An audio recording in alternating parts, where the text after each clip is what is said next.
বাঙালির শ্রেষ্ঠ উৎসব দুর্গাপুজো। হাতে গুনলে মাত্র 2 থেকে 3 সপ্তাহ আর বাকি। এই সময় থেকে কিন্তু আমাদের প্রত্যেকের মনে ঠিক হয়ে যায় কোথায় যাব, কি পরবো, কেমন মেকআপ করব, কি কি খাবো। আর আমরা কিন্তু খুব আনন্দে এই প্রত্যেকটা দিন কাটাই। যাই হোক, সকাল সকাল এই পার্সেলটা হাতে এসেছিল, যেটা মিশো থেকে অর্ডার করেছিলাম। এটা ছিল একটা কুর্তি সেট, যেটা আমি পরে আছি। ভীষণই কমফোর্টেবল একটা কুর্তি, ভীষণ ভালো রিভিউ ছিল এটার, তাই জন্য আমি অর্ডার করেছিলাম। মাত্র 400 টাকাতে এটা আমি কিনেছি, আর যেটা কিনা ভীষণ কমফোর্টেবল।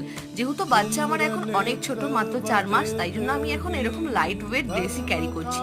আর যে সমস্ত জুয়েলারিগুলো পরছি সেগুলো কিন্তু এখানকার লোকাল মার্কেট থেকে কিনে নিয়ে এসেছি।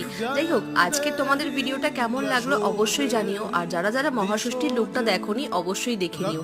ব্যাকগ্রাউন্ডে যা মিউজিক চলছে সেগুলো কিন্তু আমার বেবি লাস্ট মুহূর্তে এতটাই কান্নাকাটি করছিল যে ওকে নিয়ে ভিডিও বানাতে বাধ্য হলাম। ভালো লাগলে লাইক করে চ্যানেলটা সাবস্ক্রাইব করে দিয়ে পাশে